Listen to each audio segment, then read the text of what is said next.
شجاع الدین کرمانی رحمۃ اللہ علیہ ایک بزرگ گزرے ہیں، ان کے ہاں ایک لڑکی تھی، انہوں نے بادشاہت کو چھوڑ دیا تھا۔ اب ظاہر بات ہے کہ جو بادشاہ رہا ہو اور وہ اس کو چھوڑ دے تو بہرحال معیار تو اس کا اعلیٰ رہتا ہے، تو اس کی بچی کے رشتے آنے شروع ہوئے۔ ظاہر بات ہے کہ جب وہ بادشاہ رہ چکا ہے تو اس کے رشتے بھی اسی طرح سے آئیں گے، ایسی جگہوں سے آئیں گے۔ انکار کر دیا۔ لوگ کہتے ہیں شجاع الدین کرمانی چونکہ بادشاہ تھے، بہرحال یہ تو کسی بڑے سے ہی بچی کا رشتہ کریں گے۔ ایک روز وہ مسجد میں گئے اور نماز پڑھ کے مسجد میں بیٹھے رہے تو انہوں نے ایک شخص کو دیکھا جو کونے میں کھڑا ہوا ہے اور نماز پڑھ رہا ہے۔ اس کو شجاع الدین کرمانی رحمۃ اللہ علیہ دیکھتے رہے، اور شجاع الدین کرمانی فرماتے ہیں مجھے اس کی نماز کی کیفیت کو دیکھ کر صحابہ کی نماز یاد آ گئی۔ یعنی وہ اس کیفیت کے ساتھ پڑھ رہا تھا، وہ اس خشوع اور خضوع کے ساتھ پڑھ رہا تھا، وہ اس لگن کے ساتھ پڑھ رہا تھا کہ اس کے اطراف میں، اس کے آس پاس کیا ہو رہا ہے اسے کچھ خبر نہیں، وہ اللہ تبارک و تعالیٰ کی طرف ایسا متوجہ تھا۔ کہا کہ میں نے دل میں نیت کر لی کہ اپنی بچی کا نکاح کرنا ہے تو اس شخص سے کرنا ہے۔ دیکھا کیا دیکھا کہ اس کی نماز کو دیکھ کر مجھے صحابہ کی نماز یاد آ گئی۔ خیر انہوں نے نماز اپنی پوری کر لی۔ نماز پوری کرنے کے بعد شجاع الدین کرمانی رحمۃ اللہ علیہ اس کے پاس جاتے ہیں، کہتے ہیں کہ بھائی خیر خیریت پوچھ کر کہاں کے رہنے والے ہو، کہاں رہتے ہو؟ انہوں نے بتایا اسی محلے میں رہتا ہوں، فلاں جگہ رہتا ہوں۔ کہنے لگے تمہارا نکاح ہو گیا؟ کہنے لگے میرا نکاح نہیں ہوا، میں غریب آدمی ہوں، مکان میرے پاس نہیں ہے، ٹوٹا پھوٹا، چھت بھی ٹوٹی ہوئی ہے، پانی ٹپکتا ہے، میں غریب ہوں، مجھے کوئی کون لڑکی دے گا؟ تو کہنے لگے کہ تمہارا نکاح اگر شجاع الدین کرمانی کی لڑکی سے کر دیا جائے تو کیا رائے ہے؟ وہ کہنے لگا جی بابا جی جلدی سے چلے جاؤ، کسی نے اگر سن لیا تو میری پٹائی نہ کرے کہ وہ بادشاہ میں فقیر۔ تو بتانا یہ ہے کہ انہوں نے کس چیز کو دیکھا؟ اس کی نماز کو دیکھا۔ نماز کو دیکھ کر چونکہ صحابہ کی نماز کی یاد آ رہی تھی کہ یہ آدمی بڑا اللہ والا معلوم ہوتا ہے۔ ہم لوگ کیا دیکھتے ہیں؟ گاڑی مل جائے گی کہ نہیں مل جائے گی، 4 پہیے والی ملے گی نہیں ملے گی، ہے نا، سامان بیگ بڑھیا، ہم ان چیزوں کو دیکھتے ہیں۔ تقوی اور طہارت اس میں ہے کہ نہیں ہے؟ وہ گھر کے کام کاج سے واقف ہے کہ نہیں ہے؟ نمازوں کی پابند ہے کہ نہیں ہے؟ پردے کی پابند ہے کہ نہیں ہے؟ یہ سب چیز نہیں دیکھتے ہم دیکھتے ہیں مال، دینداری نہیں دنیا داری دیکھتے ہیں۔ تو بہرحال یہ قصہ میں نے اسی پر میرے ذہن میں آ گیا کہ آپ صلی اللہ علیہ وسلم نے کیا فرمایا کہ نماز اس کے وقت پر ادا کیا جائے، کس طرح؟ علی وقتہا۔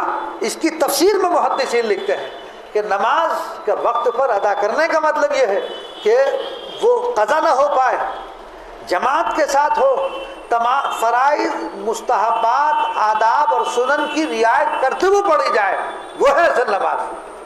تو شجاع الدین کرمانی کو اس شخص کی نماز کو دیکھ کر صحابہ کی نماز یاد آ رہی ہے کہ صحابہ جس طرح متوجہ اللہ رہتے تھے کہ تیر لگ گیا انہیں پتہ نہیں چلا کہ نماز میں تیر لگ گیا۔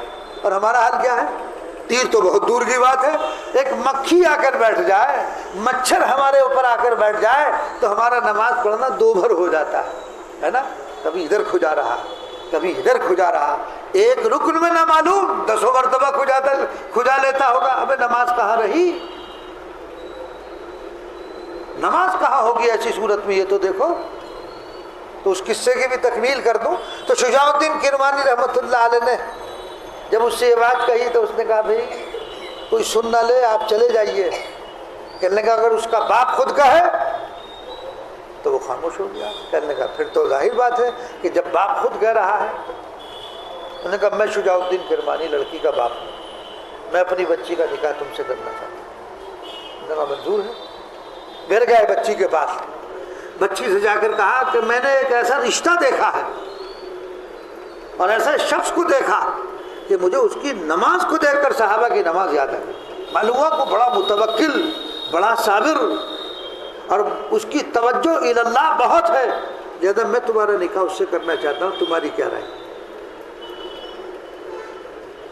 اس لیے دوستو سنت یہ ہے کہ جب نکاح کیا کرو، کسی کا رشتہ کرو، لڑکے سے ہر ایک پوچھتے ہیں، لڑکی سے بھی پوچھا کرو۔ میں باپ ہوں، مجھے اختیار ہے، ٹھیک ہے باپ تو ہے آپ، اس سے کون انکار کر رہا، لیکن لڑکی سے پوچھنا بھی ضروری ہے۔ نبی کریم صلی اللہ علیہ وسلم حضرت فاطمہ الزہرا رضی اللہ تعالیٰ عنہ کا نکاح کی بات ہو رہی ہے حضرت علی رضی اللہ تعالیٰ عنہ سے، لیکن نبی کریم صلی اللہ علیہ وسلم اگر ہاں کر دیتے تو کیا فاطمہ منع کر دیتے؟ نہیں، آپ صلی اللہ علیہ وسلم نے جا کر پوچھا ہے کہ فاطمہ علی کا رشتہ آیا ہوا ہے، تمہاری کیا رائے؟ رونے لگی، آپ سے لپٹ گئی۔ وہی اجازت ہے کہ آپ کی جو مرضی ہے جہاں چاہے، ظاہر بات ہے جو بچی دیندار ہوتی ہیں، جو متبع شریعت ہوتی ہیں، جن کی تقوی طہارت جن کی زندگی میں ہوتا ہے، وہ یہی عمل کرتی ہیں۔ باپ کے سامنے کہتی نہیں، زبان نہیں کھولتی ہیں، یہی ہے حیا، اسی کا نام ہے۔ اور ظاہر بات ہے کہ والدین اپنی بچی کا رشتہ کسی ایسی جگہ غیری جگہ تھوڑی کر دیں گے، ظاہر بات ہے وہ چھان پھٹک کر کہ ہماری بچی کو آنے والے وقت میں کوئی دقت نہ ہو، باقی مقدرات کا کھیل ہے۔ تو بہرحال جا کر لڑکی سے کہا، لڑکی نے کہا کہ ابا منظور ہے۔ کس کی لڑکی ہے؟ بادشاہ کی، جو بادشاہ رہ چکا ہو۔ کس لڑکے سے نکاح ہو رہا؟ اس سے جس کے پاس گھر بھی نہیں ہے، ٹوٹا ہوا مکان ہے۔ خیر رشتہ ہو گیا، نکاح بھی ہو گیا۔ لڑکی جب جاتی ہے اس شخص کے گھر میں داخل ہوتی ہے تو اس کی چوکھٹ پر ایک قدم باہر تھا، ایک اندر تھا، اور وہ واپس آ جاتی ہے، شوہر کے گھر میں داخل نہیں ہوتی۔ لڑکے کے دل پہ بڑا احساس ہوا کہ میں نے تو پہلے ہی کہا تھا کہ میں غریب آدمی ہوں، ٹوٹا ہوا مکان ہے۔ بڑا احساس ہوا، لڑکی واپس چلی گئی۔ لڑکے نے شجاع الدین کرمانی رحمۃ اللہ علیہ سے شکایت کی، حضور ایسا ایسا ہوا ہے، میں نے تو آپ سے پہلے ہی کہا تھا کہ میں غریب آدمی ہوں، فقیر آدمی ہوں، ٹوٹا ہوا مکان ہے، اور یہ معاملہ ہوا کہ بچی گئی اور واپس آ گئی۔ کہنے لگے اچھا کوئی بات نہیں، بٹھا لیا، بچی کو بلایا، کہا بیٹے کیا ایسا واقعہ ہوا؟ کہ ہاں ابا جان ہوا، میرا ایک قدم اندر تھا ایک باہر تھا، میں واپس آ گئی۔ کہنے لگے کیوں؟ کہا اس کی وجہ سن لیجئے۔ وجہ یہ ہے، میں ان سے یہ پوچھنا چاہتی ہوں، جیسے میں نے قدم رکھا تو ایک مٹکا رکھا ہوا تھا کچا، ایک مٹکا تھا پانی کا، اس کو اوپر روٹی رکھی ہوئی تھی، میں اسے دیکھ کر واپس آ گئی۔ میں اب ان سے ہی سوال کرنا چاہتی ہوں، چونکہ آپ نے مجھے کہا تھا کہ وہ بڑے صابر اور متوکل ہیں اور ایسی نماز پڑھتے ہیں کہ ان کی نماز کو دیکھ کر صحابہ کی نماز یاد آ گئی، اور آپ نے متوکل کے لفظ بھی بولا تھا، تو میں ان سے ہی سوال کرنا چاہتی ہوں کہ وہ جو مٹکے کے اوپر روٹی رکھی ہوئی تھی وہ کیسی تھی؟ غور سے سننا کہ روٹی کیسی تھی؟ تو شوہر نے جواب دیا کہ اصل میں میرا روزہ تھا، میرے پاس 2 ہی روٹی تھی اور نہیں تھی، تو میں نے ایک روٹی سحری میں کھا لی تھی، ایک روٹی بچا لی تھی کہ اس کو افطار میں کھا لوں گا۔ لڑکی کا جواب سنیے، لڑکی کیا کہتی کہ ابا یہ تو توکل کے خلاف ہے، جو رب صبح میں دے سکتا ہے، جو سحر میں دے سکتا ہے، وہ افطار میں بھی دے سکتا ہے، بچا کر کیوں رکھی؟ لڑکا تو تھا ہی، لیکن کمال دیکھیے لڑکی کتنی بڑی متقیہ ہے، کتنی بڑی صابر اور متوکل ہے، اس وجہ سے میں واپس آئی تھی۔ بہرحال